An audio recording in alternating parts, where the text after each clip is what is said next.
listening to Oilersnation Radio, a member of the Nation network of podcasts and delivered by DoorDash. 1 hour straight hockey talk with Dan, Rick, Tyler, and Bag Milk starts now. Welcome, ladies and gentlemen. Oilersnation Radio, episode 177. Is this an emergency pod? Is that what we're doing? Because, I mean, originally we had scheduled to do this on Thursday because Tyler and I are going to Jasper for the pond hockey tournament. And so this was always the plan. But now it kind of turned into an emergency podcast, maybe? Yeah. Tyler? Is this the first time in 177 tries they've given us something to talk about this close to like the opening buzzer for us? Remember the Lucic trade when I made us record a day earlier because I was going on vacation? Then he got traded right when we would have been recording. Classic. So we're going to get into the Evander Kane thing. If you're wondering what we're talking about, he is an Edmonton Oiler. Contract is out. Tyler, you got the details on the contract? Yeah, our friend at PxP, Hart, had a bunch of the details throughout the day. Basically, the way this thing breaks down is Kane's cap hit is going to be $2.1 million. Kane will receive roughly $970,000 in cash. It's a 200-day NHL season. So you basically have to take the money he's getting paid or the money the contract's worth and like multiply it by how much time he missed. It's confusing. I'm not going to do math, but he's going to come on, some URM check math. He's going to earn $970K, but his cap hit on the books is going to be $2.1 million. According to PxP, the Oilers now have $1.68 million in cap space. To activate Mike Smith from LTIR, they would need to clear $520,000, which they could easily do by sending Stuart Skinner to the minors. But basically, if the roster is fully healthy, Edmonton will have about $230,000 in cap space. So what we're saying is not a lot to go goalie shopping or defense shopping unless you get some money out kind of deals. But we're going to get to that. We're going to get to all of it. We've got a lot to talk about with the Evander Kane news. Got to give a shout out to our friends at Oodle Noodle and DoorDash, of course. Tyler, what do you got for a delicious debate? Evander Kane, the right or wrong call? Who wants to jump in first? Evander Kane, we're talking about it on the delicious debate. Rick, you're fired up. You just got back from, where were you, by the way? Were you in Mexico? I was in Mexico. I was in Cancun for last week. I see you. You're looking bronzed. Yeah, a little different color right now, yeah. What's your take on this Evander Kane thing? We did this, I think, 2 weeks ago, maybe. We gave our opinions on it. I have not changed. I'm good with it. Like I know what people are going to be throwing whatever and calling me names. I don't really care. This is the type of player on the ice that we could really use. He's bringing skill. He brings size and grit, which I know I don't really believe in, but I still think we need some. He's the right type of player at the right time. So I'm all for this. Nation Dan, you're waiting patiently. I see you've got takes in your eyes. I know that they're coming. Your thoughts on Evander Kane signing a 1-year contract with the Edmonton Oilers? Yeah, Rick kind of laid it out there and just said, we all talked about this about 2 weeks ago, and I'm still kind of the same place where it's just disappointing that we're at a point in the contracts of both Connor McDavid and Leon Draisaitl where we're having to bring in guys with some possible issues within the locker room and within the team chemistry dynamics and off ice issues to try and fix the season. It's probably going to turn out perfectly well. That would be a very 2022 kind of thing to have happen where he comes in and, lights it up and there will be people that will still be frustrated with it and upset by it. And so it's, I'm frustrated that we're at this point as a franchise that we had to make this decision, but they made the decision on a business acumen, not really anything to do with the moral side of things. Tyler? Yeah, it's definitely like hockey wise, you can see how Evander Kane will fit in with this group on the ice. He will slot into their lineup pretty nicely. And for $2 million, he's going to give you a ton of production. But I also see Dan's side of it. And that is really the tough part for me is like, I totally understand the parts of the fan base that look at this and go, I don't want to cheer for that guy. I don't want that guy on my favorite hockey team. And I think people are totally justified in saying that. And the people who sit there and go, I just want the Oilers to win. I care about the team on the ice and I don't care about the guys off the ice. And the people who say that or who go, I believe in redemption stories or whatever you want to say, that's a take that you can certainly have and be justified in having as well. I just think that's why we talked about this on Real Life earlier, Bag Milk. I think that's why this is so split and people are so passionate, is because there are level-headed people on either side. And I do think both sides are totally worthy of having the opinions that they have. So I'm torn on it. Like, on the ice, I get it. Off the ice, I don't like what this guy has done. But the deal happened. So, I mean, he's going to be an Oiler. He might be in the lineup as soon as Saturday. And I don't have any doubts he's going to help them on the ice. I just won't feel great about cheering for him to score goals for the Oilers. That's my take. I mean, I don't know even what else needs to be said, really. He's going to help on the ice. Mm-hmm. There's no question about it. Evander Kane instantly jumps into the Oilers' top six and will be one of the best wingers they have on the team. Now, everything that goes off ice, I don't know how you can necessarily just ignore it. Personally, I think this is just me. I don't think the juice is worth the squeeze here. I don't think this circus needed another tent put up. But if you're looking at results, and this is unquestionably a must-win season for the Oilers, like, missing the playoffs is not an option. Cannot happen. The Oilers obviously went through what they went through, losing 13 of 15 games there on the stretch. We're going to talk about those wins, though. Hey, a couple of wins. But you can't lose this season. You can't lose it at all. And there's no question that Evander Kane is going to help them right the ship on the ice. But this is also a franchise that preaches character all the time. And this is also, I find it a little bit interesting, the reaction to the signing, in that there are so many people that were absolutely dunking on Taylor Hall for unfounded, quote unquote, character issues, but then have no issue with what's going on here with some of the alleged allegations against Kane. It's very confusing for me. It's going to be weird. I'm not going to stop cheering for the Oilers by any means, but it's going to be weird to watch him pumping home goals, knowing how much this affects chunks of the fan base and just the fallout that we're already seeing on social media. Again, social media isn't necessarily real life. I understand that, but it's a very interesting decision by the Oilers. But here's another thing. They weren't the only team that was going to do it. They were not the only team. Elliot Friedman reported during the broadcast the other night, the Washington Capitals were one of the finalists as well. That is a team that has got high aspirations. I do wonder if there's differences just in that they've got a lot more vets in their dressing room as opposed to what the Oilers do. That's not to say that the Oilers don't have veterans in their dressing room. It's just different dynamics. So, but we'll see how this goes. That wouldn't change the away from the hockey game part of it, right? So I understand the veteran in the dressing part, right? I get it. If you want to be an idiot in the dressing room, you got a bunch of guys who's been there, they can straight them out. But that's never, like, you could have all veterans and that's not going to change his off ice stuff. Well, that's not necessarily true. I mean, like, teams have had to rally around teammates before when they're having issues, and going off the rails or whatever. Like, I mean, we know we've heard the stories, but I hear what you're saying. Like, it's not like they can go and walk him through the rest of his life and make sure that he stays on the straight and narrow. But, to me, the conversation should be, you have an opportunity here, and what you do when you leave this arena also matters. And so I fully believe that conversation has been made. I don't think they've brought him in here with a blind eye. Like, they're not ignoring what's happened. I fully believe they've sat down and said, hey, listen, if you come and put the sweater on, you need to act like this, this, and this. And you can't go outside the lines. I don't know if we'll ever find out if there's wordage in this contract that says if he does X or B or whatever, that it's terminated. You can't, but the CBA doesn't allow that. No.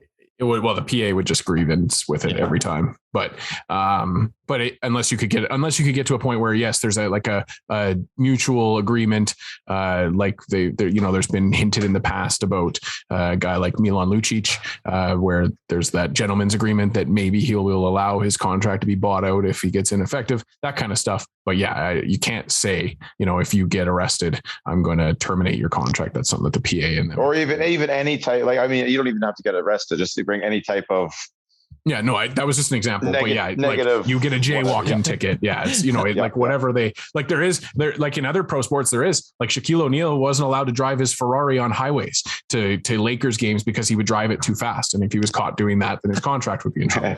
Like those are actual things you can do in some leagues. Ben with his motorcycle. And first off, it does in a way, like I was chuckling. It's pretty funny that he signed for the next like 4 months. And we're like, okay, if he acts up in these 4 months, like, can they maybe just terminate it? Like it speaks to the whole thing. And I brought this up on Real Life as well. The other side of the concern for me is like, he's gone spurts where he's a good player. He's been a playoff performer in the past. When he first got to San Jose, he played really, really well. He had some good runs with Winnipeg. And the issue was when it's almost like he stays too long, right? And he gets too comfortable. And that's when he starts to have issues, at least hockey locker room wise is what I'm talking about here. My concern would be he comes in, he plays well for the next 40 games. He scores 15 goals, let's say. And in the offseason, Ken Holland goes, what's it going to take to keep you here? Because that's exactly what the Oilers did with Tyson Barrie. He was supposed to come in 1 year, prove it deal, rack up the points, which he did. And then it was supposed to be like, thank you very much, Evan Bouchard, come on up. Time in Florida. And enjoy. You got your contract. We got our great year. Thank you. They signed him to this big ticket and we're halfway into the year and people are already going, how can we get rid of Tyson Barrie? Because we don't need him. And my concern would be, and I know you really want to jump in, Rick. My concern would be they sign Evander Kane this offseason to a 3-year deal worth $5 million. And 6 months into next season, we're sitting here going, there's problems with Evander Kane. Something's gone wrong. No, I agree with you. I do think we'd probably get out. I'd maybe hope that we get outbid if we ever bid at him for a long-term contract. But with Barrie, that wasn't their first move though either. Like he brought him in for 1 year. They had their hands washed of him, I believe. They were going to go ahead with Larson. They're going to go ahead with Bouchard. And then technically, I guess if CC was a look down the line, then that's the way they're going to go. And Barrie was kind of like a last minute decision for me. And I believe Barrie took a cheaper amount to play here, probably. And I don't think Kane does that. Well, I mean, if you're going to be fair to the guy, you'd have to guess it. I mean, I'm willing to guess. We're already in the end of January. We're kissing February right now. You'd have to imagine he is going to be on his best behavior for this last stint, right? Don't you think? Like you have to think. Yeah. You would think someone's not that like... If he's looking beyond this season, and I don't think that he'll be in Edmonton next year, if he's looking to find another deal, then you would have to be, right? Mm-hmm. Maybe that's just me being naive. I don't know. Well, I mean, like, it's to me, it's hope you're being hopeful there that it will, because it's one of those things that, I think if there's a mistake here, this offseason would be the retirement offseason after that. Or he's going to go find a place in Russia, I guess. Or I guess retire from professional hockey and head over to the KHL or What's going to be interesting though is when he actually gets on the ice. You know, when there's a lot of people. I did a poll on Oilers Nation what people thought about the signing. Looking at it right now, there's over 1,000 votes.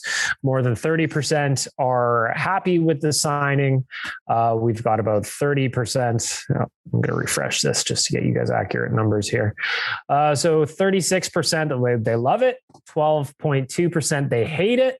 33% are just kind of like, we'll see what happens. And then the other 18% there are just like, they want to see the results of the poll. So there's a big chunk of people that just kind of want to wait and see how things go. There is a smaller but understandable chunk of people that don't like it. And then there's some people that love it because obviously that you're getting a player here at a price point that you wouldn't have got him at otherwise. And I think there is value there. I mean, this guy's going to score for us. He's going to be feisty. Dan, hockeyfights.com. I wouldn't be surprised at all if one of Kane's first games with the Oilers, he drops the mitts, tries to get some people on his side. Like, I wouldn't be surprised at all if that happens. It's been a minute. It's been a minute since he's had a fight, but you're on the ball there. He's kind of the same kind of player as a Cassian, has been in the past, where it's just kind of quick to trigger and here you go. Who was the guy he fought 3 times in a game once? Or twice? Good question. I got to look it up. 1 sec. Well, Dan's looking that up. He fought the same dude 3 times in one game. Yeah, I think so. I think it might have been Mark Keswick. Wow. That is that's a rough game. That's what that is. The other news while Dan's looking that up. Actually, sorry, Bag Milk. Bad news for former Edmonton Oiler. It's Alex Petrovic. They actually fought 3 times though, right? They fought 3 times in the same game. Man, those are hard fucking minutes, you know? Bring back Petro.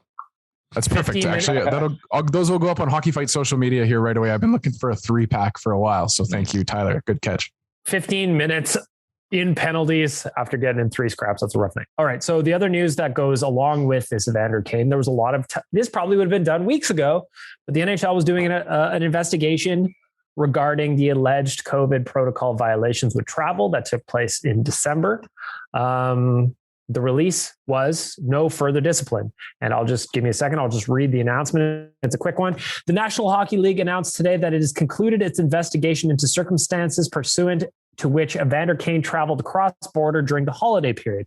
The report prepared in connection with the investigation, which was conducted by Patterson, Belknap, Webb, and Tyler, LLP. Congratulations, Tyler. Concluded that there was insufficient evidence to conclusively find that Mr. Kane knowingly made misrepresentations regarding his COVID-19 status or test results in connection with his international travel.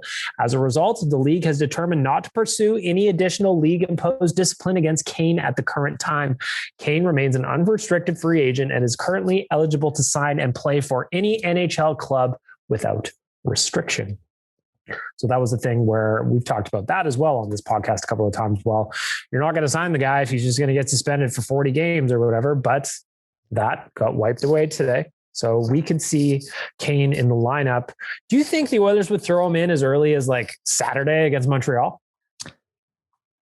I bet you if they win tonight, they don't. I bet you if they win tonight, they go, okay, 3 in a row, we don't need them. Like, let's let them really ease them in. But I bet you if they were to like lose tonight, they would be like, you know what, let's spark the boys. Let's throw him in Saturday and see what he does in the lineup. Rick, you said yes? Yeah, I think I don't see any point. And if he's got him, he's ready to roll. As far as the reports are, he's been skating out in Vancouver, something like that. If you've got him, he's here, put him in the lineup. Let's go. Rip the Band-Aid off, get it over and done with. Let's just go. For me, the biggest benefit being it's an away game, so you're gonna get him out there and not have the home half crowd booing him. I don't know if people are going to boo him. I think they're going to be maybe some will. Maybe some. I have a feeling that it might start that way and then it'll just kind of taper off. I think that if he scores a goal in his first couple of games, there's going to be a lot of the naysayers that are just going to be like, all right, well, what's going on the ice? He's a good player, but we'll see. So now that we got him in the lineup, where does he go?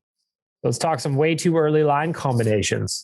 Where do you see him? Do you put him next to Connor? Do you put him next to Leon? Maybe you stack up the 3 centermen and you put him with one of the 3. I don't know.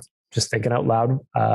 Tyler, when you're thinking about Evander Kane, where do you see the best possible fit for him in the lineup? All right. I have two lineups written out here. I was going to make this a YouTube video, but I ran out of time today. Number 1 is with Nuge as a winger. And I would go McDavid in between Hyman and Puljujarvi. And then I would go Draisaitl with RNH and Yamamoto. And my third line would be Ryan McLeod with Evander Kane and Warren Foegele. And then my fourth line is whatever's left. Derek Ryan, Zach Kassian, then Benson or Shore. Then if you want to go the 3 centers, though, and have Nuge down the middle, I would go McDavid with McLeod and Yamamoto. I would go Draisaitl with Kane and Foegele. And then I'd go Nuge with Hyman and Puljujarvi. Really spread it out. It would be interesting to have 3 lines with the potential to score. You know what I mean? I think that would add a different element to the Oilers that we just haven't seen for a while. Rick, where are you thinking? Where do you see Kane playing? I don't see them bringing him in and not trying to find a way to put him in the top 6. You get the bodies with, say, him, Leon, and Puljujarvi. I don't know how anybody's going to win battles below the hash marks with those 3 guys. And then, you put a guy who's got a shot like that, put him next to Connor, put him on the right wing, let him start sniping away from his off wing. I'd love to see something like that happen. I really don't know where they put him. I just think they're going to try and find a spot for him in the top 6. Dan, what do you think? Sorry, mute button was found. We've always, I feel like as a group, we've always dreamt of 3 scoring lines that could just click. And we've had some opportunities in the past, but then our lottery tickets don't work out and we don't ever see the 3-headed monster. So yeah, I'd love to have those 3 scoring lines, but I don't know. I like it's there's so many question marks now because that left side is so stacked. Like, is Fogle going to be on your fourth line all the time? I don't know, but it's I'm looking forward to having 3 scoring lines, hopefully. Well, the interesting thing is a guy like Zach Hyman, he can flip both sides, right? So he's going to add a different flavor of versatility there. I wonder though I wonder if Rick is right in the sense that you stick him beside Draisaitl and Puljujarvi, and all of a sudden that line is a fucking monster to handle. Or do you put him with Connor, let Connor do his thing, and you've got a guy there who can finish and has proven he can finish in this league, and then you spread it out a little bit. It's going to be interesting to see what Dave Tippett does with Evander Kane. We also found out it's going to be fun to see who gets pushed down though, right? Like all of a sudden, if you have someone like Fogle playing the fourth line, he's way too good to be playing on the fourth line. The matchups you have in that situation are going to be quite favorable for us.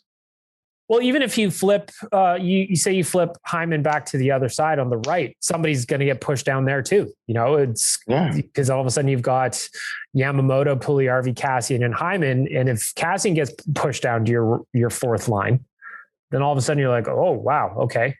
So this automatically adds a different flavor into the Oilers lineup. It's going to be really, really interesting to see what happens there.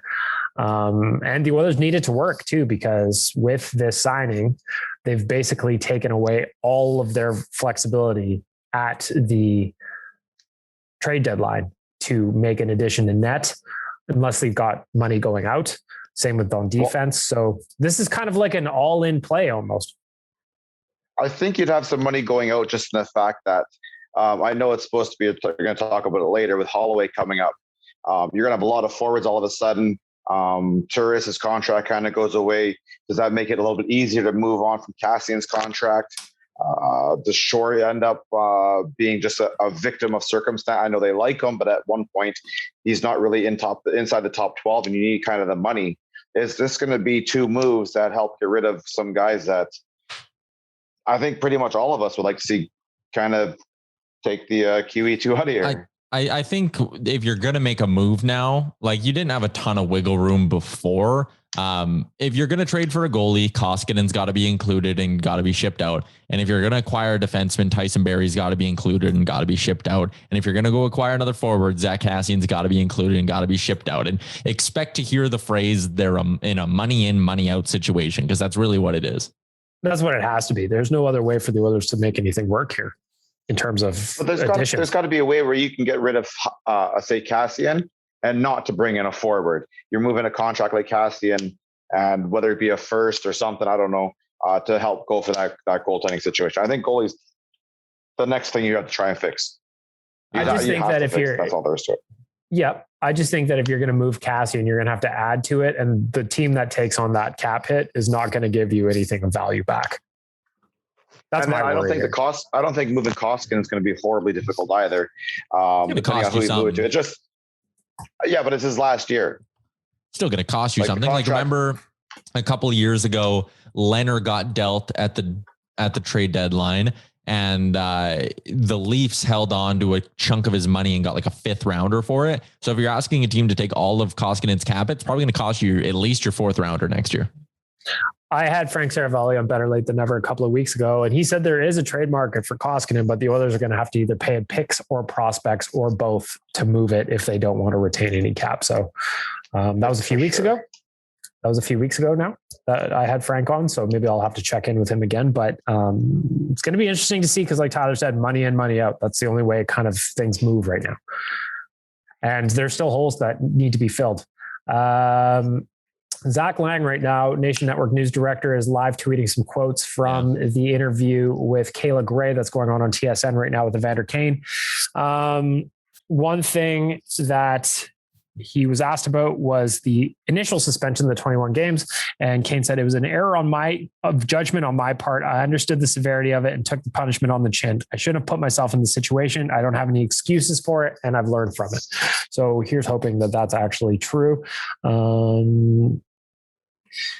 Zach says Kane declined to speak on his holiday trip, but did confirm that he was in Vancouver. I can't get into it. There's a lot of different moving parts. I will say it's not as black as white as you think, and it's not necessarily being reported as accurate, or what's being reported is accurate.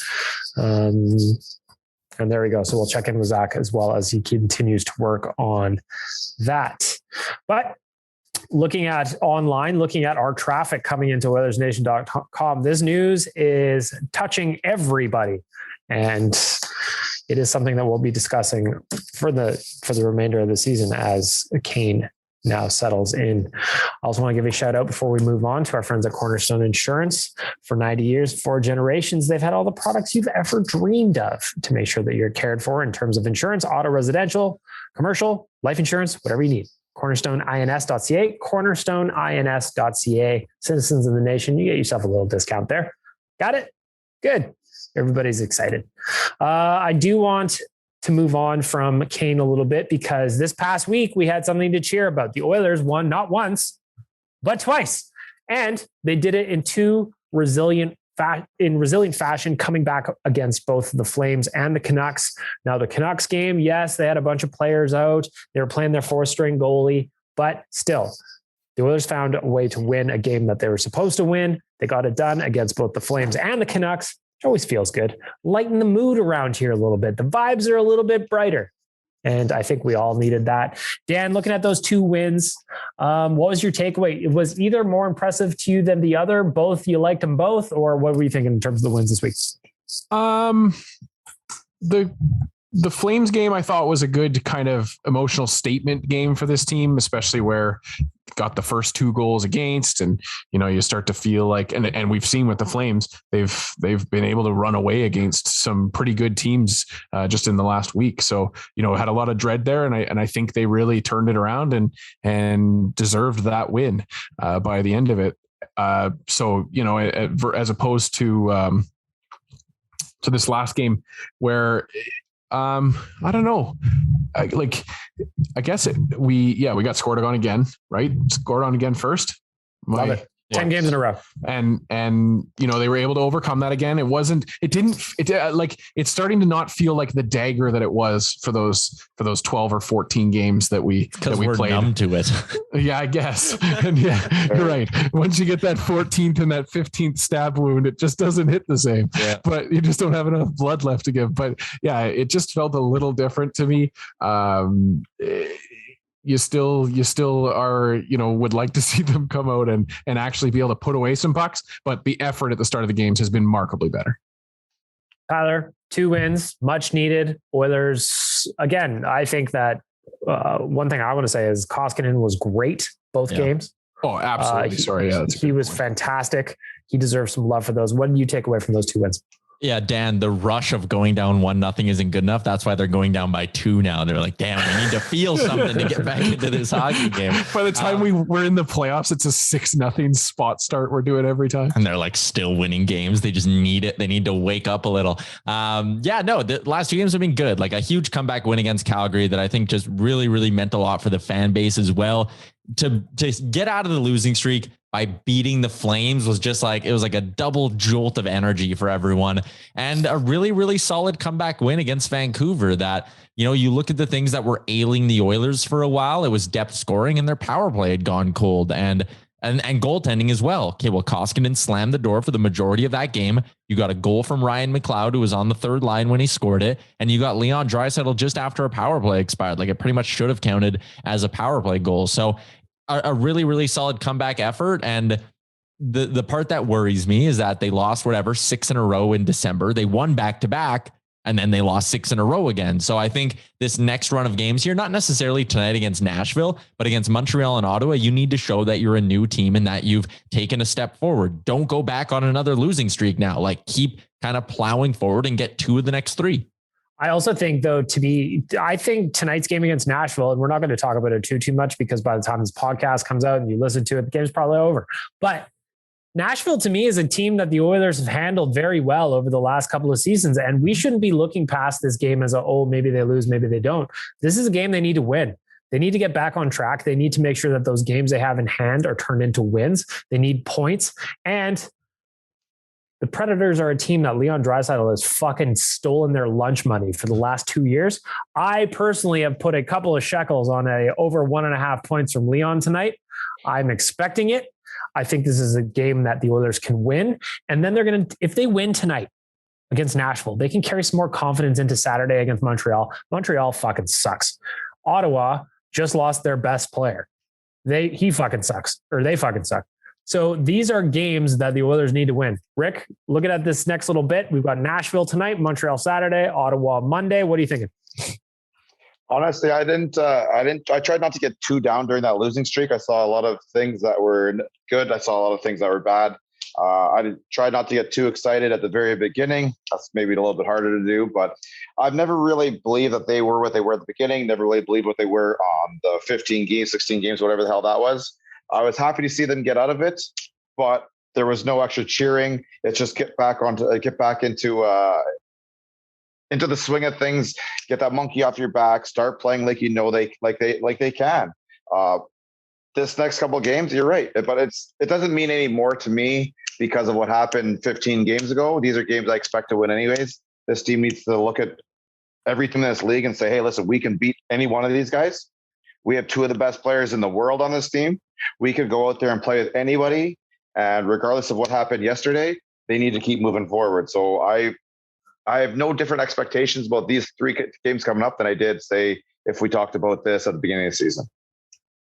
I think that these are games where I'd like to see the Oilers close out wins. And I think they are important because I'd love them to get some confidence back, to just get a little bit of the swagger. We remember earlier in the year when the Oilers came back and beat New York with that third period, in that third period rush where Leon's like, don't worry, it's coming. Don't you worry about it. I'd love to see a little bit more of that swagger in their game. Whereas if a mistake does happen, it doesn't look as deflating. And that's what I thought the Oilers did a really good job of against the Flames and the Canucks. When there was a goal against, it didn't look like it sunk them. It looked like, all right, we just got to get back to work. And that's where, again, I got to give Mikko Koskinen some credit. All eyes were focused on that dude here. And he stepped up in a big, big way in both those wins. That Calgary game, was anybody else like terrified watching that one? He looked, and I hate to put his name in the same sentence, but he looked very Dominic Hasek-like, just kind of flopping out there, and the way he's making saves and kind of just doing what he had to do to get it done, rather than, the stand-up goal or the very solid positioning goalie. Everything kind of hits him and doesn't go. Like, I love seeing it. I love seeing the victory. But those guys who watched Hasek growing up, like watch him, like we watched, Cujo or whatever, like if that's your team, good Lord, you must have ulcers, because he did everything. He looked great. But it was a different style of goaltending, and it was terrifying to watch. It was intense. Even that save he made against Vancouver, I don't think it was OT. I think it was the shorthanded chance, but he was like pad stacked by the end of it, like flailing up. And it's like, you know what? Maybe that's like Mikko Koskinen's little rallying cry is like, I'm just going to do like, fuck my positioning. Fuck what Dustin Schwartz tells me to do with my body. Like, I'm just going to go out there and play like a road hockey goalie. Cause you know what? It works for Mike Smith. If it works, it works. Sometimes you just got to get that giant carcass in front of the puck, no matter how you do it. Huge. Gord knows he's massive. Now, I was asked this on Better Late Than Never yesterday in the voicemail, so I'll ask you guys. Do you think there's any part of the why are you so pissy Mediagate with Jim Matheson that the team kind of looked at it like, all right, well, we're taking it from everywhere. Maybe let's get this together. Do you think there's any part of that? I'm not ready to say that asking Leon if why he's pissy was the reason the Oilers turned around, but I'm asking you guys, what do you think? Nah, I don't think so. I think we've had run-ins like that before. Like, I mean, that happened with Leon last year with Rob Tychkowski. So I don't think it had anything to do with it. No, I agree. I don't think it did not ignite anything. These guys, they know who they are and they bring what they bring. And I don't think they need any type of help like that. Absolutely. It did. Jim Matheson fired this team up with a big piss-soaked stain on their franchise and on their record this year, and they're fixed now. And we have only to thank Jim Matheson. But they that's Jim Matheson, not with a capital I. I think that honestly, in all seriousness, I do think that players do use things from time to time that media guys say. I think they also use things that fans yell at them sometimes as inspiration. I don't know if this is necessarily that case, but causation, correlation, who knows? Coincidence. I think at the very, very least, the boys got some jokes out of it. Maybe but it's not their first round. Like they had Nuge had his goes with him. I'm sure he's been a mark. We didn't sell hundreds of T-shirts based on that one. This one was a little bit different. Well, yeah, it's up to them to give us that catchy little T-shirt line. They didn't do it that for us with the Nuge one. No, that is true. By the way, shout out to all of you that bought a pissy tee. I can't wait to see them once you all start getting them. The pre-sale is now closed. Again, hundreds of those things are going out the door. Absolute monster of a design. Shout out to Kennedy for whipping that up very, very quickly after my stupid "we're all pissy" tweet started to gain some traction. Shout out to all of you. You're all going to look great, and I can't wait to see you wearing them. We're all pissy, but not as pissy as we used to be. And I think that's something to be grateful about.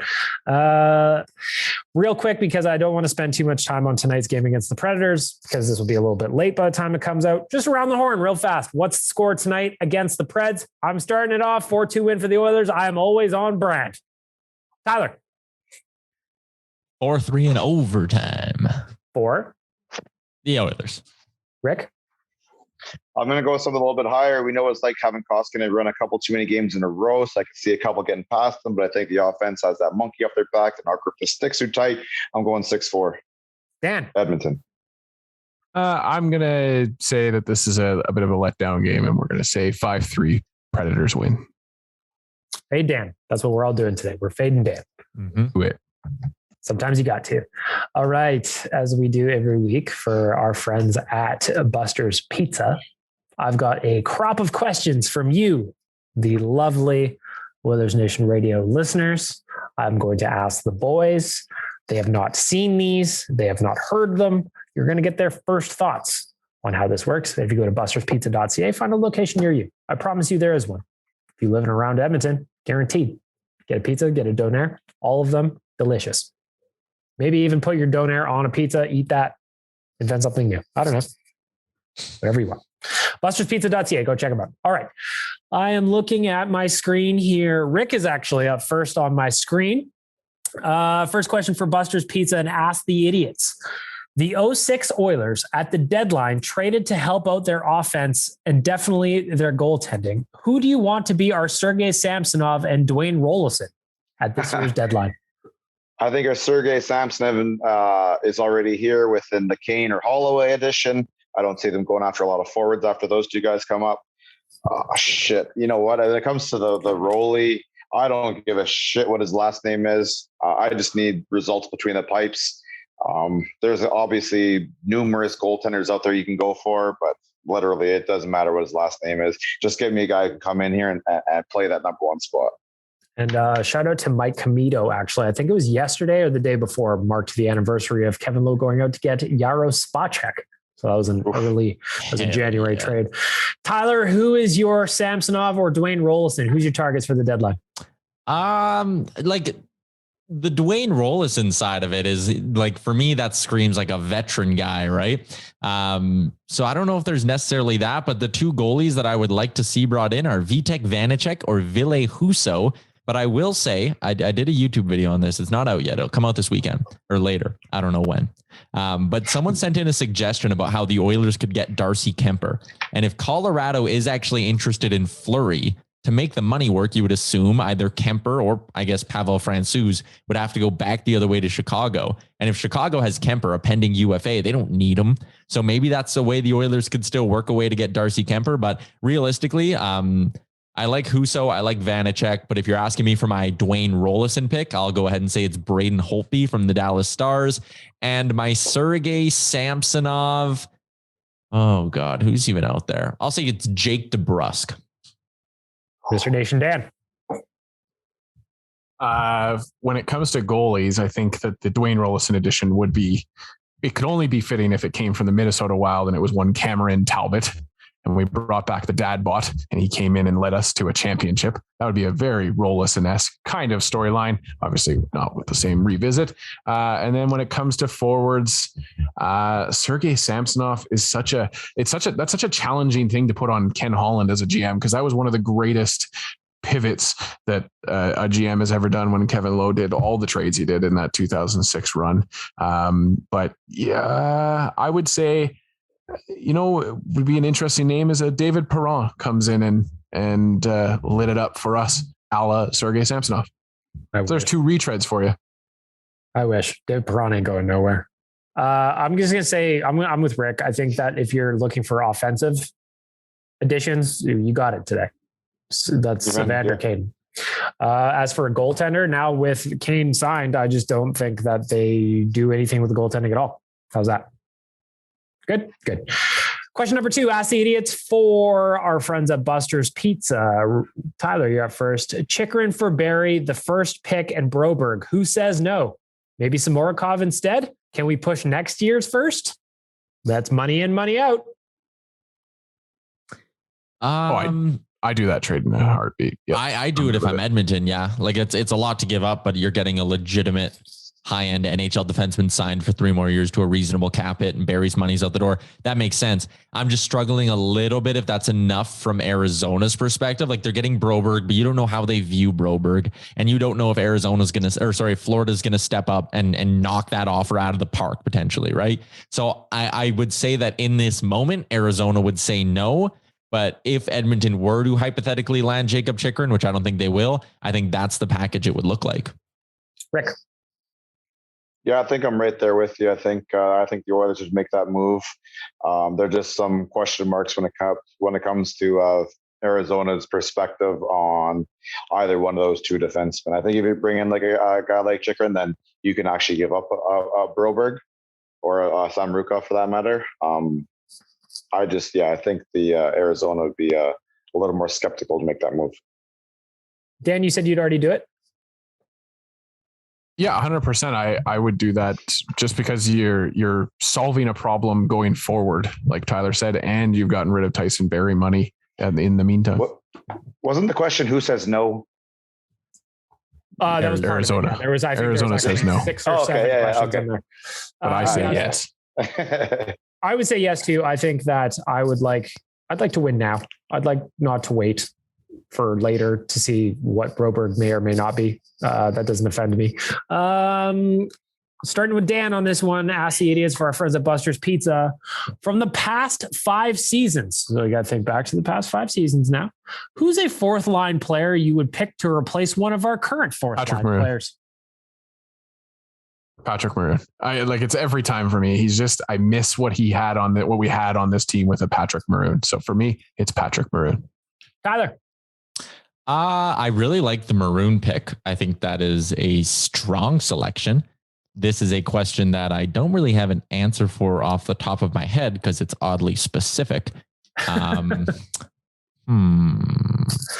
I am thinking very hard about this. I'm giving it. Say 2017 Zach Kassian. I don't know. I'll stick with the Lightning. I'll go with can we have Corey Perry on his $1 million deal down in our bottom 6 going and pissing off the other team? You're bringing back a former Oilers. Oh, a former Oilers 4th liner. I thought it was just any 4th liner. Former Oilers 4th liner. Did Slepyshev ever play on the 4th line? Probably. I like him. Oh yeah. I'm being Anton Slepyshev. Rick? I like that. Patrick Russell. Did Maroon really play on the 4th line here? Probably for a game at some point. Yeah, that's because I don't know. Yeah, that's Rick. Tough. I answered it really quickly. Give me a break. Yeah, I know Tyler loves I love the Slepyshev move. But you know what? The one that's here right now who doesn't get a lot of ice, I'm going to go with. If he gets full-time ice, I want Benson in there. I will finish off with the correct answer, which is obviously Gaetan Haas. Yes. Oh, that should have been my pick. I love him. Shout out to Gaetan Haas. All right. Last question. Ask the Idiots for our friends at Buster's Pizza. I'm going to start with Rick on this one. Recent reports say that the Seattle Kraken are listening to offers on everyone. What's your take on a possible deal with Seattle to bring back either A, Adam Larson, or B, Jordan Eberle? There's a Samsonov answer right there. Can you imagine? You know what? When it comes to forwards, I think we're really running out of places to play guys, unless you're starting to move them out the door. That is. So I don't know what it takes to get Larson back here, but I'm sitting there on that conversation all day long. I'll jump in too. Adam Larsson is who I would pick. I didn't realize how much we would miss him necessarily until he's gone, but we certainly do. Dan. Well, I mean, you have to make money work, of course, but one of the two, either of the two goaltenders, I think would come into this situation and be better than what we have currently. So Drieger or obviously paying an arm and a leg for Grubauer. Fair. Tyler, what do you like? Original Puzar in one of my Twitter threads the other day, hopped in and said, hey, maybe Barry would be a fit in Seattle because if they trade Giordano, they need someone to quarterback the power play. So let's just, Barry and next year's second for Adam Larsson? Huh? Adam Larsson, poor guy. He just wanted a fresh start with all the stuff he had to go through, and you're right back in, baby. He does have a 10-team no-trade list. Oh, okay, thank you. Yeah. So probably not happening. Probably wants to come back now that it's real pissy in here now. Oh, we're super pissy. He wants one of those teas, and we'll get him one. He goes and looks at the headlines. He's like, what's going on in Edmonton? Draisaitl fight. Evander Kane sign. And he's like, you know what? They are on my list now. I'm not doing that. There you go. Ask the Idiots. If you want to submit a question, hit me up on the tweet machine, slide into my DMs or on Instagram. I know I missed some of you guys this week. Now that I'm looking, there were some other questions, but we'll get to those. So I'm going to put my little randomizer on here and I'm going to watch it spin for a second to see who wins the Buster's Pizza gift card. Landon, you are a winner. You have won the GC from our friends at Buster's Pizza for asking the boys, over the past 5 seasons, which fourth line player would you pick to replace one of the current ones? Again, correct answer. The only answer is Gaetan Haas. Thank you. There you go. Ask the Idiots for Buster's Pizza. Looking around the internet really quickly here as we're wrapping up the podcast before we get into the hot and cold performers.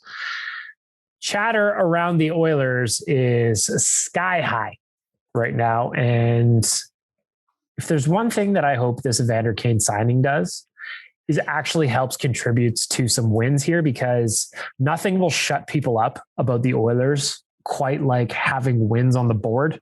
And really that's what I'm hoping for. Just running through Zach's tweets here, because he transcribed basically the whole interview. He was asked about Connor McDavid. Kane asked about Connor McDavid's comments that he would welcome him to the Oilers if it was a fit. And Kane's response was, I think it was unfair, the criticism that he received for that. My reaction to it was that I was impressed. I was impressed because he doesn't know me personally. He doesn't know my story. I haven't shared any details with him. For him to have an even-keeled mindset and not make any judgments about me before getting to know me, I thought it was very impressive. And then McDavid reached out to him ahead of this, saying they had a great conversation. So there was a little bit of connections going on there between the newest Edmonton Oiler and Connor McDavid. Tyler? Tampering. Mm-hmm. Tampering. Well, he was a free agent. Are you allowed to do that? I don't know how that works. I wonder if you have a grievance though, if it would be considered, because you could technically be out of McDavid's now looped into the lawsuit. He has to go to court and be in the arbitration. Fuck. Tyler, do you know anything the entire fan base riots? Do you know anything about what happens with the NHL's grievance on that contract? Like, what happens if the NHLPA gets their way? Does he just get money back from San Jose, or what happens? Yeah, he'll just get a big chunk of money, or they could do a Bobby Bonilla thing where they spread it out over the next 90 years of his life. They go to Edmonton. They're like, you have to go back to San Jose now. You're actually a San Jose Shark again. He scores 6 goals in 4 games, and then actually back you go. And he has to walk into the Sharks room and be like, fuck. One of my favorite things every year is the Bobby Bonilla thing. Yeah. And do you how long is that guy signed for? Because I just feel like every year I'm surely I'm not going to hear about Bobby Bonilla this year. And then, I think it's 7 more years. 2035. Oh my He'll God. be paid through 2035. I just Googled it. So he has got some term left on. Is Rick DiPietro still getting cash? He's got to be done by now. As a result of his contract buyout, the Islanders will continue to pay DiPietro $1.5 million annually till the end of the 2028-29 season. What about our former friend Briz? Where's he at on that list? He's got to be in there in the mix, because he had that extended contract with Philly, didn't he? Yashin. I'm just saying this as a matter of fact, not as a joke. The owner who is in charge of the Islanders, he's dead already, and they still have to pay. Yeah. Brizgalov is going to be getting paid till 2027. Yashin? I think Yashin's off right now. I think so. Mike Richards was the one that is actually a similar scenario as Kane, where he grieved it and ended up getting back some money. And he's going to remain on the Kings books. This, according to the Hockey News back in 2015 until 2031-32. I want Brizgalov on this podcast so bad. How good would that be? Just to be like, dude, how sick is the direct deposit day when you get your yearly payment from the Flyers? That's so good. I love it. Not as good as Bobby Bonilla, 2035. Wow. I love it. It's so good, man. This is just another one of those little conversations where sometimes GMs, they go full GM sometimes, don't they? They just, it's funny. He gets $1.5 million a year for Bobby Bonilla. I think so. Yeah. Yep. So I don't have to consider what that was worth when he first started getting it compared to when he gets his last paycheck. Wasn't that like the reason they did it though? The things you could buy with the first one, and then the things you could buy with the last one. Yeah, it's not like he's getting an interest or an inflation adjusted total. Otherwise, he'd be getting like fucking 20 million by the time this is done. I have a story about the connection to Rick DiPietro and the GM that brought him in, Garth Snow.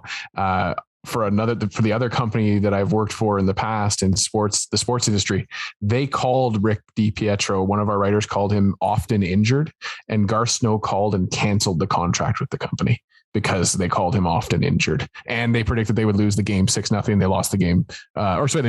We predicted that they would lose the game 6-0, 6-1, and they lost the game 6-0. There we go. But anyway, so you're not wrong. Like, it's like these GMs, some of them just shoot their shot, and then like it is hard for them to admit that they were wrong. And then this buyout comes and it's now just on their record until forever. Sometimes they make those contracts knowing it's going to be someone else's problem though. You're like, this is my last kick at the can of this team. If I got to go get this guy, there's the money.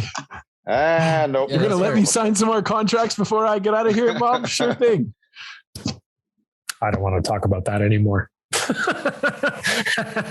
right, Tyler, get your buttons ready. It's time for our Deuce Vodka hot and cold performers of the week. You got them over to deucevodka.com. As always, there's Brad Kissel. He's staring at you right at the face. Handsome devil. To the right-hand side of that, there's a find in-store button. You're going to want to click on that, find out where you can get a bottle of Deuce Vodka for the weekend, provided that you are of legal drinking age. Okay, looking at my screen here, Mr. Nation Dan is up first. Your Deuce Vodka cold performer of the week. Oh, well, my Deuce Vodka cold performer of the week is going to go to one person. But first, I'll say congratulations to Keith Yandel on getting the Ironman streak. But my Deuce Vodka cold performer of the week is that every time we talk about an Ironman streak, I am reminded of the fact that some players have had their Ironman streaks ended because of suspension. And I think that's the dumbest thing ever. Specifically, I'm talking about Andrew Cogliano. Yeah. Suspensions should not end Ironman streaks. That's dumb. That's not what Ironman streaks are. So that's what's going to get my cold performer of the week. That's a joke. That's an absolute joke is what it is. Yeah, because wouldn't Cogliano have had this? Oh yeah, like by a country mile at this point. Yeah, I think he sat out games since then just because it didn't matter anymore. But like, if Yandel wasn't chasing the Ironman streak, he would have been healthy scratched a long time ago. And now I think there's kind of an awkward thing in Philly where we joked about it on the rundown. Like, how long can Philly go until they like won't look like pieces of shit for healthy scratching him? Because they don't really want him in the lineup. You gotta at least get into double digits before you do it, or else it's too obvious. And then the other thing is, the second he's healthy scratched, Phil Kessel's only 26 games away from passing him. Oh, spicy. Because Phil the Thrill, you got to imagine he ain't done. I'm looking at Philly right now. Keith Yandel, 43 games played, 0 goals, 13 assists. So I mean, to be honest, if I'm being honest with you guys, I kind of forgot Keith Yandel existed for a while. He is not the player he once was. Put it lightly. All right, Rick, you're next up. Deuce Vodka cold performer of the week. This one's going to go out to two different factions. To me, it's almost like you get a penalty and the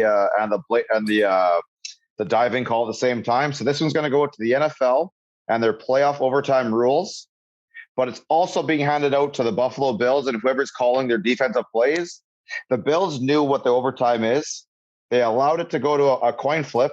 They came out and played the worst last 13 seconds of football when you were winning that I've ever seen. They gave up two big catches right away. And I know this from Tyler. They gave up two huge plays back to back. Dude, those are two guys that are going to catch the fucking football. Stand in front of them, bump them off the line, do something. Don't just back up and allow their kicker to go.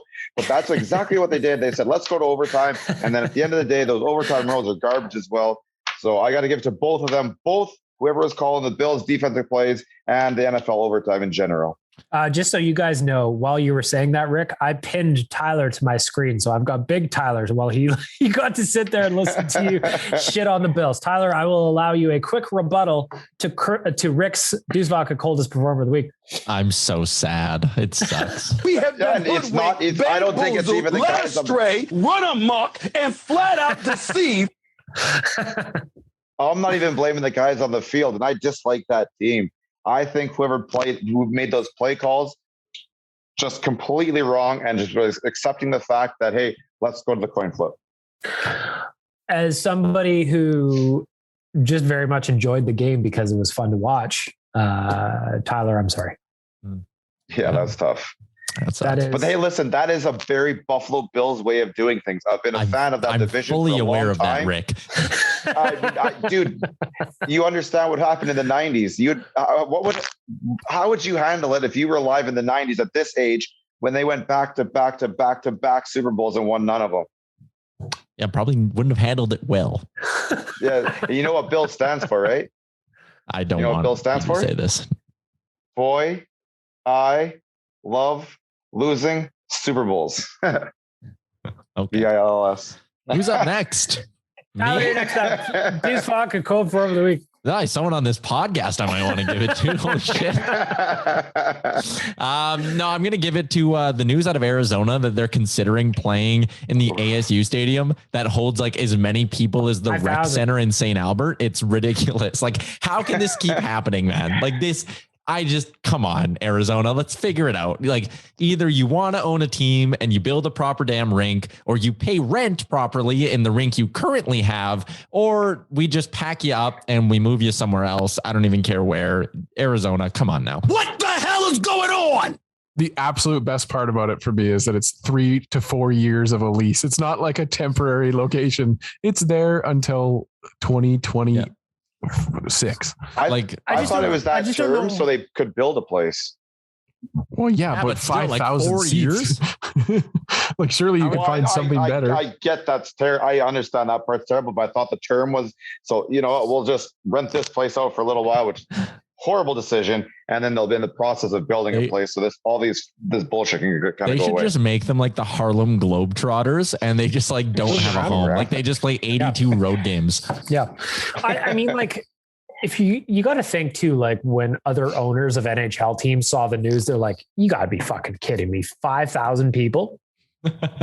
Like, right? Why would any free agent want to sign there? Man, because who gives a shit? You're gonna like cash intimate in. Experience. I always say, like, can you imagine being Andrew Ladd? Like, for the last year and a half, you were getting sent up and down and like riding the buses in Bridgeport of the American League. And then you find out, like, you get the call and it's like, I got traded. I get to play fucking where? Like, you go from Long Island being a healthy scratch and a fourth liner in the minors to like, oh, I still get all my money and I get to live in Arizona. Hell yeah. Good times. Cash in. Good times. My Deuce Vodka cold performer of the week. It has to do with our weather. Before we started recording this, I took my homie Franco for a walk, Frank Saravalli, that is.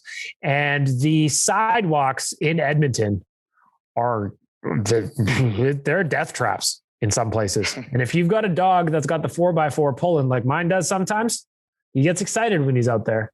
His poor little legs were kicking all over the place, but the sidewalks in Edmonton right now are greasy. And you get my Deuce Vodka cold performer of the week. Word. All right. Tyler, you're up first to finish us off with a little bit of positivity. Your Deuce Vodka hot performer of the week. I'm going to give it to the vibes that are going to be had in Jasper this weekend. We're going to have a good time. We got the team play La Bamba is in the tournament. We are going to bring a ton of pride to Oilers Nation with our effort on the ice. And I just got a tweet from the On the Bench boys. And I think it confirms that they're going to buy us the beer they owe us, because on real life, we bet them that the Oilers would beat the Flames in the Battle of Alberta. And I think they owe us 48 beers. So we're going to have a couple beers, play a little bit of hockey, and shout out to Tourism Jasper. They get the Hot Performer of the Week for organizing this very fun tournament we're going to be going to. I can't believe it! Rick, next up, Deuce Vodka Hot Performer of the Week. You know what? I got to go back to last Saturday again and just give it to the NFL and the playoffs. That was probably the most exciting 4 games I've ever watched. That was, three last-second field goals in that overtime game. Yeah, that was exciting. That was fun. That was a hell of a time. So we'll give it to the NFL. Pour it on! Also, just on the NFL last week, I think I had a great time just texting Tyler, just his name. That's all I was texting him, and he knew exactly what I was talking about, and his responses were hilarious. Dan, you're next up. Deuce Vodka Hot Performer of the Week. Well, my Deuce Vodka Hot Performer of the Week is going to go out to all of the former Oilers and all the players that got named to the Canadian men's Olympic team this week, but especially to one that isn't getting mentioned that very much in this city, and it's one Edward Pascal, who you will all remember played 1 season, and I believe, I'm just going to check my stats here to make sure, 16 games for the Bakersfield Condor, and your starting goaltender for the Canadian Olympic team, Edward Pascal. So you're going to get my Hot Performer of the Week. He's a hot guy! My Deuce Vodka Hot Performer of the Week is Netflix, because I just finished Ozark season 4, and that show fucking rules. I'm sad that it's over. I'm sad that I'm done for another year, but man, that is a great show. So I guess maybe Netflix gets one, Ozark gets one, Jason Bateman gets one, and Tyler also gets one for putting up with my nonsense, as I very much enjoyed watching the Bills lose. Put some respect on my name. You're welcome. Mm-hmm. Tyler? Yep. We got a little interview to get to here. Ryan Holt, he's the play-by-play voice down in Bakersfield for your Bakersfield Condors. And if you didn't know, Dylan Holloway played his first handful of professional hockey games, and Ryan Holt joined me for a quick chat on Holloway, Lavoie, Marody, Broberg, Vinny Desharnais. Here's that chat with Ryan. It is a pleasure to welcome into Oilers Nation Radio the voice of the Bakersfield Condors, Ryan Holt. You can find him on Twitter at Condors Holty, the number one way to stay connected with Edmonton's AHL affiliate. Holty, how's it going, man? I'm great. Enjoying the sunshine here in Tucson, and getting ready for 2 games this weekend. Well, thanks for giving me some time here. There is a lot to get to here with this Bakersfield teams. We're going to jam in as much as we can. But the number one thing that has Oilers fans buzzing over the last week is the fact that Dylan Holloway is finally playing games. So I'll start this one with a real simple question. How's Dylan Holloway looked in his first few professional hockey games? Yeah, he's been great. I think the cool part about Dylan is he's been around the team now for a couple of months. He was with the team late last year during the Pacific Division title run, and then this season able to come down and get his feet wet here for his first couple of games professional, and 3 assists in the opening 2 games, and he's looked every bit the part of what we kind of expected, or if you read a scouting report or seen him in college, he's looked exactly the same.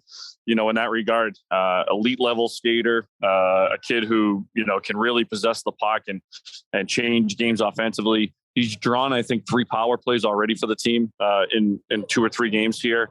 One led directly to a goal and a comeback last night against Tucson. So even though, he might not have a point last night, he was affecting the game in other ways.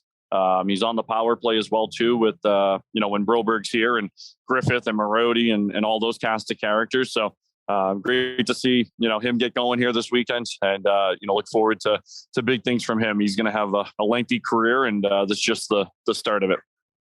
Oilers fans, as you know, sometimes like to get a little ahead of themselves. I think I would include myself in that camp as well. But you see a first round pick go down and score 3 points in 3 games in the American League, and the talk is already, can we count on this guy to come up to the Oilers after the deadline or something in that range? Is that still a little bit premature, or is he a guy you could see maybe making a jump to the NHL later on this season? what's my favorite line that we talked about? It's way above my pay grade. It's way above my pay grade. But that being said, it wouldn't surprise me. He's a first round pick for a reason.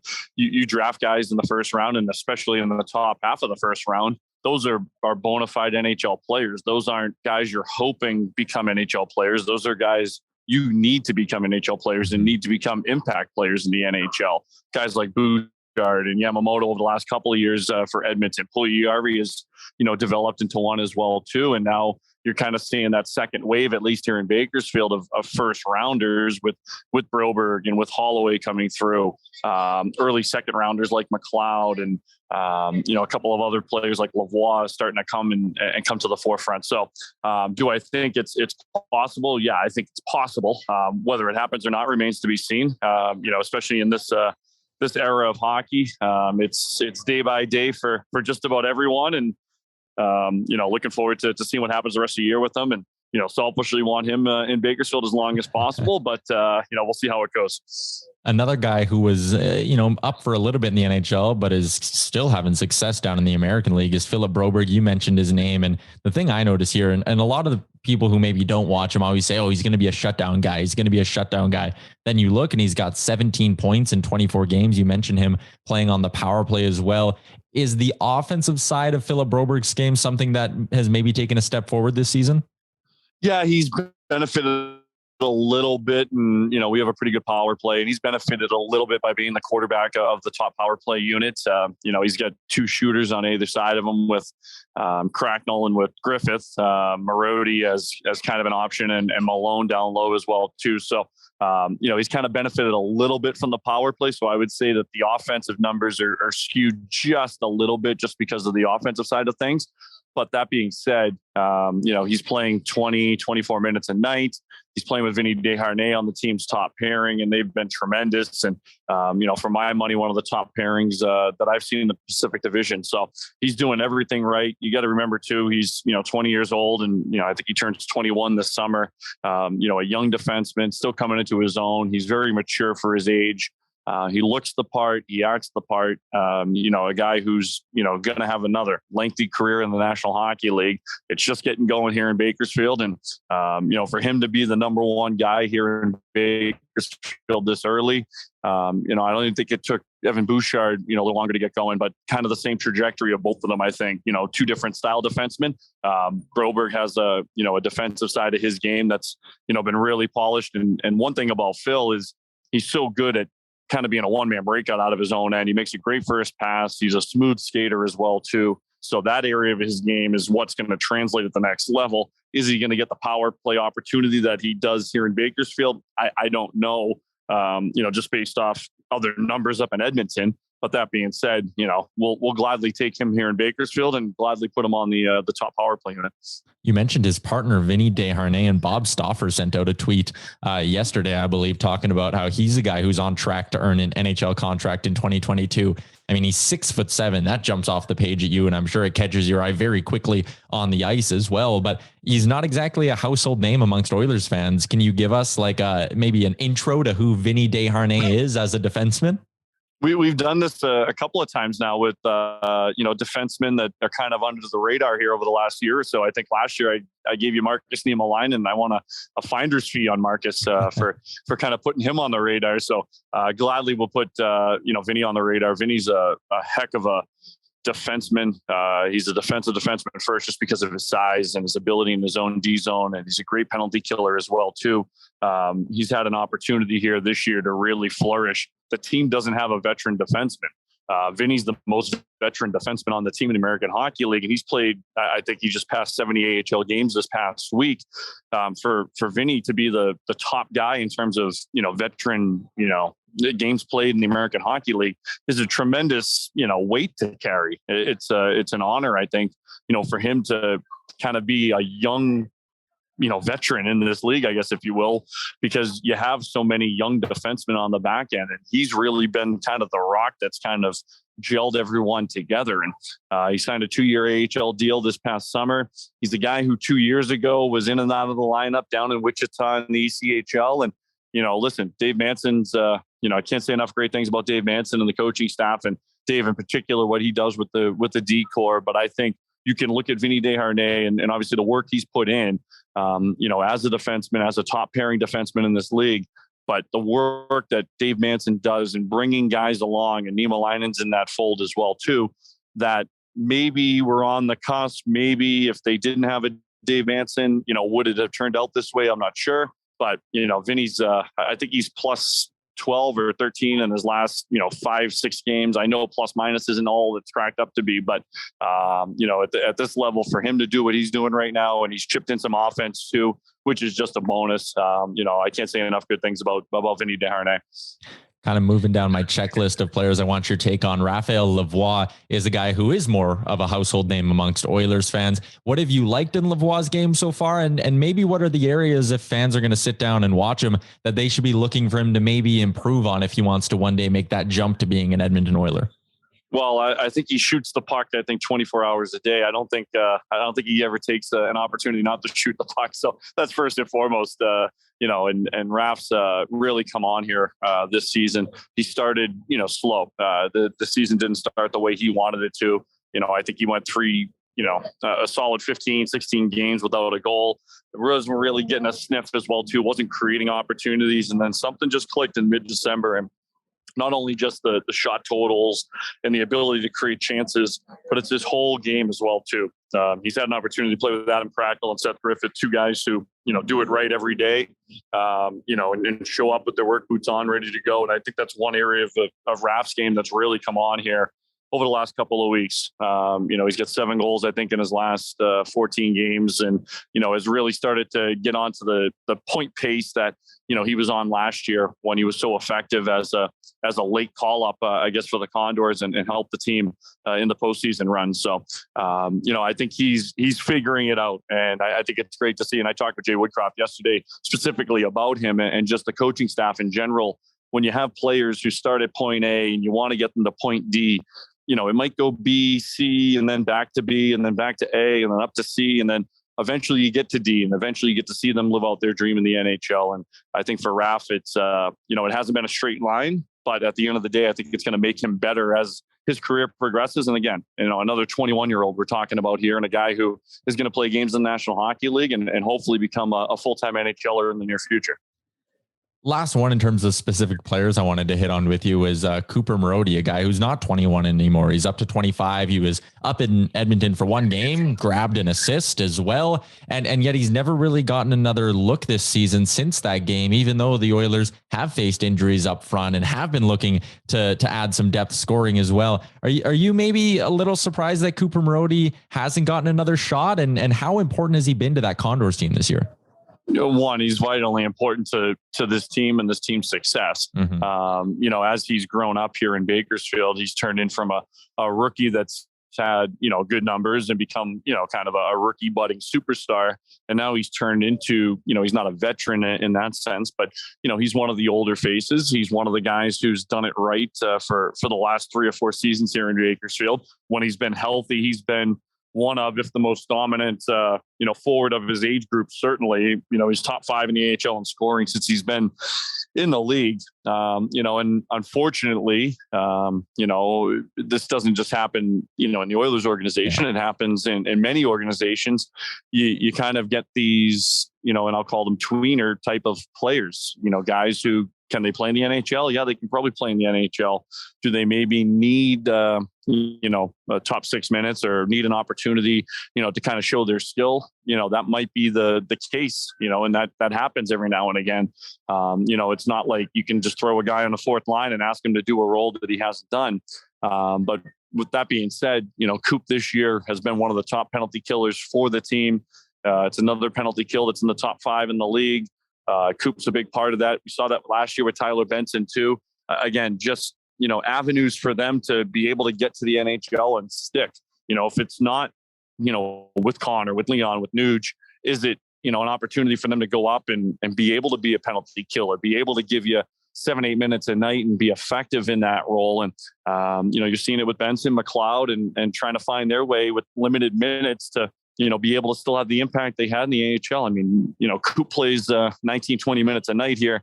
in the AHL and gets all power play time and all of that. And that's not going to happen in the NHL. And I think, you kind of fall into that tweener category, but can't say, like a lot of these, Condors, can't say enough good things about what Coop's done.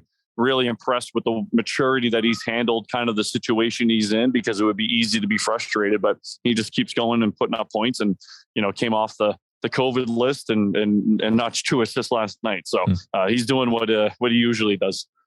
Ryan, always love the insight, man. Keep up the good work down in Bakersfield and enjoy the next stretch of games here. Thanks. Appreciate it. And take care. And anytime. There you go. Nice little chat with Ryan Holt. Vinny Desharnais, 6'7", and playing on a pairing with water. And playing on a pairing on the top pairing with Philip Broberg. So that was interesting. Good stuff happening down in Baco. What's the fucking wingspan like on that guy? He just his poke checks sweep the ice, Yeah. There you go. Like hearing from the Condors. Really excited about Holloway. I wonder, real quick before we wrap this up, how long do you think before Holloway is up with the Oilers? Tyler, you just had the interview. Yeah. I will say he gets up mid-March, early March. I'm going to say early March. Rick? Originally, I was going to say he's going to be up a little bit earlier than that, but now that Kane's here, I think they can now push him back a little bit. So as long as he keeps showing up the way he is right now, looking comfortable, looking good out there, I'm going to say early March. Nation Dan? I think that this Evander Kane transaction has allowed Dylan Holloway all the time in the world. I think it'll probably be closer to the playoffs now. I actually agree with Dan. That would be my guess as well, if at all. Maybe he just forces his way in, but now that Kane is around on that left side, I think maybe towards the end of the year, maybe not at all. All right, there you go. There you have it. Oilers Nation Radio, episode 177. Evander Kane is an Edmonton Oiler. There you go. I want to thank our friends at DoorDash, Ding Dong, Oodle Noodle, Cornerstone Insurance, Deuce Vodka, and Buster's Pizza for making it all possible. And most importantly, all of you for welcoming us into your ear holes on a weekly basis. This is the emergency episode. It's the regularly scheduled, just so happened to have news episode. That's it for Oilers Nation Radio. Have a great weekend, everybody. Shout out, Ben. Thanks for listening to Oilers Nation Radio, delivered by DoorDash. Don't forget to hit the subscribe button and give us a follow on Twitter and Instagram.